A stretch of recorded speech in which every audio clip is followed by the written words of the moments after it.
I was gonna wait till I'm feeling better to talk about books and do a bookish video, but I don't really know when that's gonna be. I've been sick for over a week now. Ugh. I'm just gonna talk about books. I've read a ton of books since not since my last video. My last video was kind of like a more dramatic video. If you missed it, I'll link it below, but it's about how my online business officially failed. But my video before that, I think, was a book review video. So since whenever my last book review video was, I have one, two, three, four. I've read 5 books since then. So I think it's been a while. But yeah, so I mean, I have missed some work, but I've also been going to work. But it's Friday now, yay! And I'm gonna drink some tea. Oh, it's that dreaded first sip. Will I scald myself or will I be instantly comforted? We'll find out together.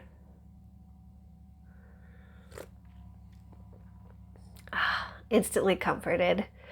Oh, that's nice. Okay, so yeah, so it's Friday and I got home from work and I just finished, I think in the last 2 days, I finished 2 of the books I've been working on for a while. And so it's a Friday and I get to relax this evening, thankfully. And yeah, hopefully I kick this sickness to the curb soon. But in the meantime, I am going to drink tea and tell you about the books that I've read. I don't think I've talked about this one yet.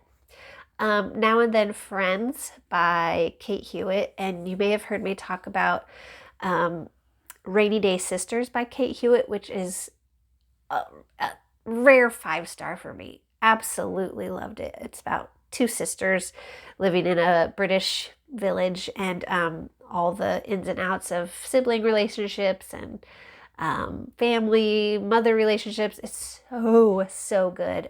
So I had really, really high hopes for this one because it's supposed to be all about 2 childhood friends that something comes between them and they meet up later in life and it's super awkward because they're like, oh, but you didn't want to be my friend or you stopped being my friend and but what's your deal and what's your deal? And so them having to navigate a super close friendship that went weird, suddenly weird.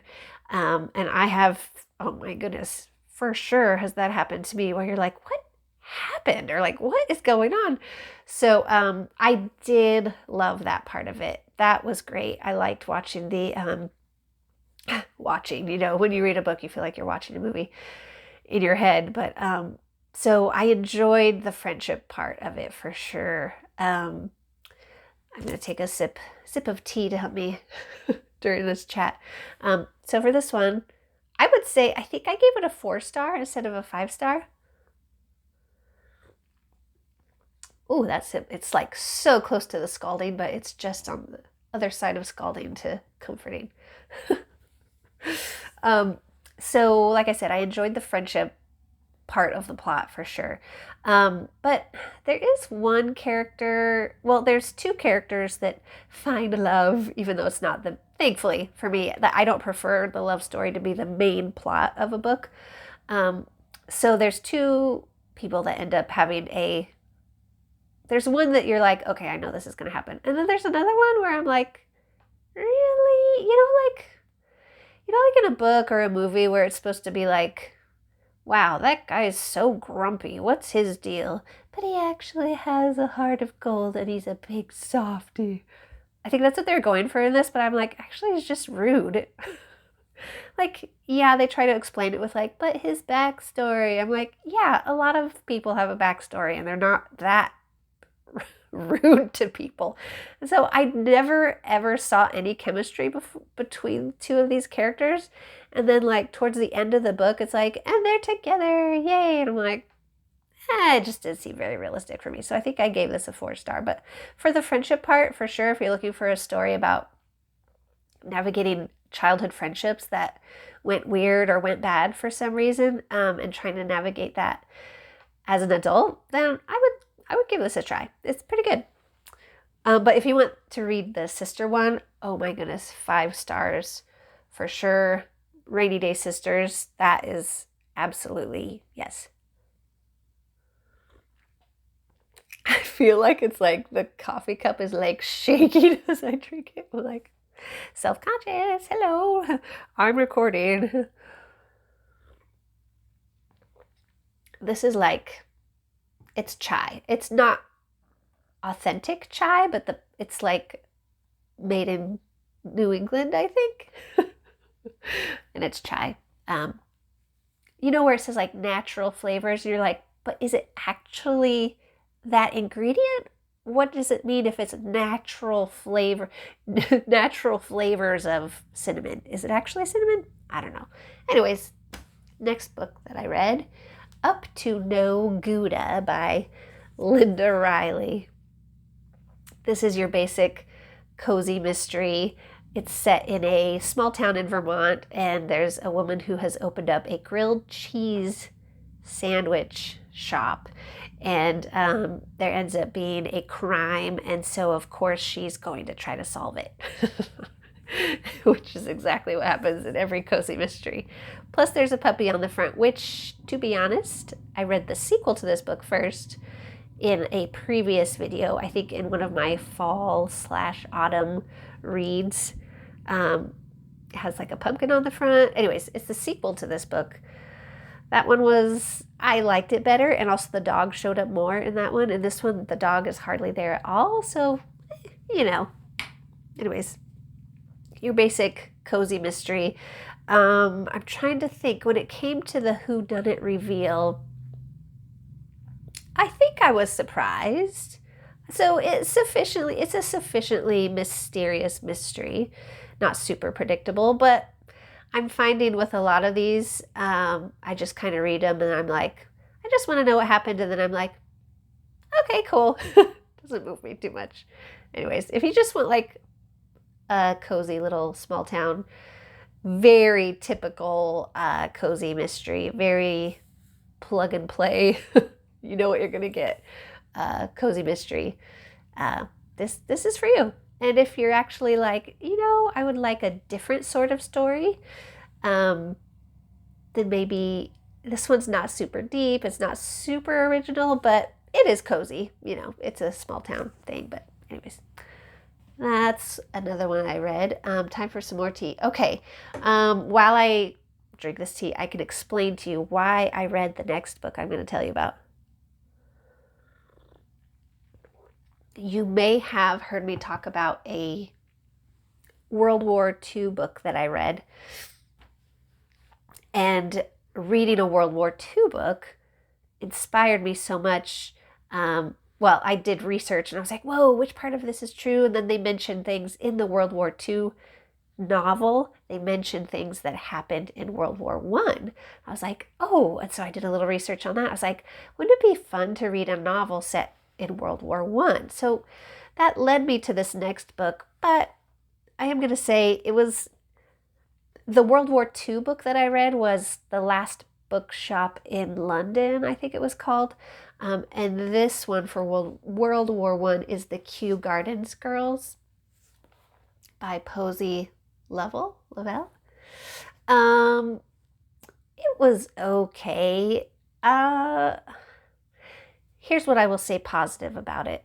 The positives are it did give you a little window into the different social dynamics going on during World War I. So you have the suffragettes. This was all in England. So it's people who were dedicated to keeping these gardens, these flower beds and trees and all sorts of things going all throughout World War I. So it did give you an idea of different social perspectives during the war, during World War I. So you had the suffragettes, and then you had even differing ideas on going into war. And so there was like prejudice against people who were conscientious objectors. And then, to be honest, I just Googled, I'm like, I know that I've learned it in high school and college. I'm sure I've talked about World War I in classes or was talked at about World War I. But I had to Google again, like, what was the deal? Like, why were we fighting?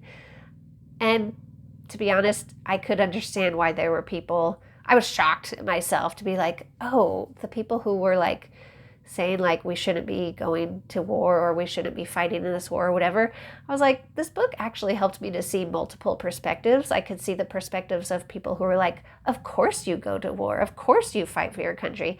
And then I could see in this case how there were people that were like, maybe we shouldn't be doing this, or why are we doing this? So anyways, it was really good food for thought. Those are the positives. The not positives for me were like, it kind of read a little bit more like a young adult. As far as like the depth you get with characters and stories, it seemed more to me like,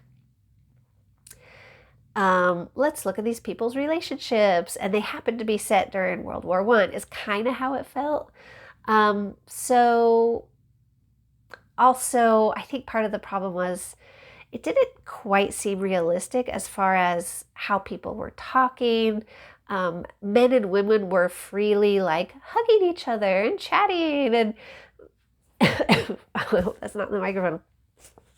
And I'm like, I'm pretty sure you couldn't even like walk around a park alone with a man and not be scandalized. You know what I mean? Like, it was the 19 whatevers. And like, I don't know, I kind of felt like the author put modern types of interactions into a World War One setting, you know, where it was like, I really don't think a man and a woman would just be like hanging out or being so excited and give the guy a hug. And like, it just seemed like modern people put into World War One. So anyways, it had some positives and then some like, meh. I think I gave it like 3 stars out of 5. So there's that. Then I read When the Butterflies Came by Kimberly Griffiths Little. This, I believe, is a middle grade story. This, I wanted to read it because I do like a little magical realism, and there was something in the description about like, you know, butterflies showing up mysteriously, and there's something magical going on with butterflies. And also there was a connection between the main character and her grandma, had a special relationship. So I was like, oh, I definitely want to read this. And it was super cheap. It was at like a used book sale, library book sale. So, oh, great. Side note, when you're watching a YouTube video and you put on the captions and somebody sniffs, have you noticed it says snorts? Feel free to put on the captions and rewind. Every time I sniff now, it's going to say snorts. I'm pretty sure. That's what I've noticed when I watch videos with captions. Anyways. So, this story was okay. It was like, you know how there's like middle grade books that you can read as an adult and you're like, I would not expect this to be middle grade. Like, this could have been for grown-ups. This was not one of those. It felt very like, I don't know, kind of like Scooby-Doo-ish in the, like, there were moments of like really beautiful descriptions of like the butterflies and the magic with the butterflies. But as far as the mystery and then the reveal just seemed so Scooby-Doo. But then right before the Scooby-Doo reveal, it was like super intense, like a crime thriller. And I was like, ooh. Anyways, so I might have given it like a 2 or 3, maybe a 3. I think I gave this a 3 out of 5. But yeah, it's okay. Next. Okay, while I take a sip of tea and while I'll explain the lead up to the next book. A while ago, I picked up, again, at a library book sale, used book sale, I picked up a book by Anne Patchett called The Dutch House. Rare 5 out of 5 stars for me.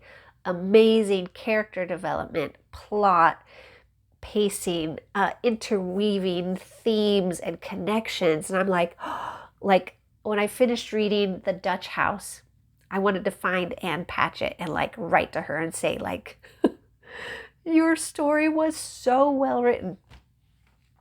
I didn't do that because I couldn't find contact information for her. But anyways, I thought, you know what? If I loved that book by Ann Patchett so much, I'll probably like anything that she writes. So when I found out that she had written this book called Tom Lake and found it pretty cheap at, again, library book sale, I was so excited. And because I wouldn't have to pay full price, and there it was. This tea is to keep me from having a coughing fit while I share this. So I picked it up, and I don't know if you have seen my other videos, but I try to read books seasonally, meaning if it looks like a certain season on the front, I try to wait till that season to read it. So this one had the flowers all over the front, so I was like, oh, I want to wait to read that till like spring or summer. So unfortunately, I went from a 5-star Ann Patchett, The Dutch House, all the way down to like, I gave this one 2 stars. Okay, here's what happened. It's like the inside of it says something like a family is together during the summer. It's 2020, and a family is staying together on their farm, and they find out about their mothers. They have discussions about their mother's past, like what life was like for her before having them. It's like this exploration, all fictional, and it's like an exploration of parents before children were in their lives, and who they were. And I was like, that sounds so cool. Like, what a very cool, fun, clever thought to explore in a story. But I just had so many problems with it. First of all, you start reading it and you don't know, at least for me, I could not tell what era I was jumping into. A girl starts talking, narrating first person, and she says something about like, me and my friend are in high school and we're doing this such and such. I was like, oh, okay, so it's a couple girls in high school. I was like, wait, so a high schooler is telling this story? I was very confused. Then it mentions a book that they're reading, and I was like, oh, that's like, nowadays that would be considered a classic. So I was like, are they living in that time? Oh, great. Sorry if that made it to the microphone. I couldn't hold it in. I was like, are they living during the time that book was popular? Or are they reading it as a classic, like in their English class or something? I couldn't tell. So I just, in my brain, was like, okay, these are modern. If the book said it's 2020, then these must be girls in high school in 2020. But then as we read on, then you find out you started in a flashback, and the main character was talking about back when she was in high school, such and such was happening. Then I'm like, oh, so then what era are we in? And I had forgotten that the front said it was taking place in 2020. But there were clues that I started to pick up on in the book's present day. They mentioned things that you would only know if you had been around, in 2020. Like, oh, we couldn't visit relatives. We all had to stay home, or college is canceled right now. And so then you're like, oh, okay, this is 2020. And so they're all hunkered down together. It's 2 adults at their farm, their family farm, and their adult daughters are home with them because of this 2020 thing that's going on. But I would venture to say if people read this like 50 years from now, they're going to be very confused for a while. Like, I mean, younger people who weren't around in 2020 who would read this and be like, what is happening? Why is college canceled? I don't know. Anyways, it's a very era specific story. So it takes place in 2020. It's a mother and her grown-up daughters. They want to hear about like, oh my goodness, you used to date a famous movie star. What was that like? I don't know how to explain this in a way that is straightforward. The main character makes really, really bad choices, like poor, foolish, unwise choices. I'm fine with that because I have read books where the main character does those things, but you get their feelings behind them or their motivations. Like, the reason I did this was because, or, well, I did do this, but I was feeling this way about it, or like the emotions, like something. The main character, all through this story, keeps making those types of decisions. And you're like, ooh, but I felt like we got zero motivation, zero emotions, zero reflection, zero, like when she's telling the story to her grown-up daughters, there's nothing like, wow, girls, here's what I learned from that, and don't make the mistakes that I did. I can't believe I did that. It's just more like, yeah, well, when you're young, you do silly things. And I'm like, okay. But then there's even a part of the story where she makes an extremely foolish choice, a couple horrible choices. And she does, and it's like, I didn't tell the girls this part, but I did it and I owned my decision. And I'm like, but that you weren't, oh, like it seemed like there was no reflection and no, like, I don't know. I just felt like we were exploring this woman's really bad choices in her young adult life without any reflection, without any of her emotions. How did it affect her? Like, we never hear, like, how did this affect her? What was her thinking? How does she look back on it and think differently now? It was just kind of like, well, I'm happy with what I have now. And back then, you're young and you do stuff. I'm like, no, no, it's not those kind of choices. They're more choices of like, are you okay? And also, you have no feelings about these choices you're making. Extra concern for your okayness. Like, anyways, I also struggled sometimes. There were points of view where I'm like, who is talking? Wait, what timeline are we in? Like, what's going on? Who is she talking to? Oh, did she tell her daughters that? Oh my goodness. Oh, she didn't tell her daughters that. It felt very confusing to me. And I kept reading because I was hoping that at the end it would be some sort of like, here's what I learned or here's how I grew. But it really wasn't like that. I felt like we just got a peek into a woman's past and just like to see it. You know what I mean? Like, hey, check out what I did when I was younger. Wild, huh? I'm like, I mean, I guess, but like, I don't need to know all of that. If you're not going to tell me why you did it, what you learned, what would you do differently? Anyways, 2 out of 5 stars. Sorry, Ann Patchett. I loved your other book, The Dutch House. Highly recommend. Okay. Anything else? No. Okay. I guess that comes down to like what I'm reading now. I have not started this one yet, but I got my bookmark ready and waiting. I'm going to be reading Officer Clemens, the memoir of Dr. Francois S. Clemens. Those of you who love Mr. Rogers like me, I think this is going to be good. I will let you know, but I would definitely pick it up. I, again, got this oh no, this wasn't a library sale. This was a used book sale. So it was like super cheap. I can't remember. I mean, under $5, I'm pretty sure. And it's a hardback. Anyways, I'm really excited to read more about Officer Clemens. And hopefully he'll talk more about this interaction that he had with Mr. Rogers. And so I'm really looking forward to that. Okay, those are the books that I have read. I'm going to drink some tea, and I'm going to relax, and I'm going to have some snacks, and I'm going to have a cozy Friday night. I hope you all are staying healthy. Let me know what you're reading. I always am looking for other recommendations, or sometimes I'm just curious, what people's interests in books are. Feel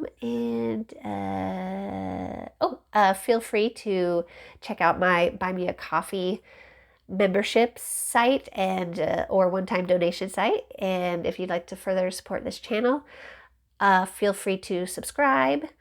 I'm trying to get to 1,000 subscribers. And what else did I want to tell you? Oh, I'm also selling a gratitude journal that I created called the Honest Gratitude Journal. It's for all the feelings, not just the happy ones. All of that is going to be linked in the description. So Cheers to Friday and stay healthy, everybody.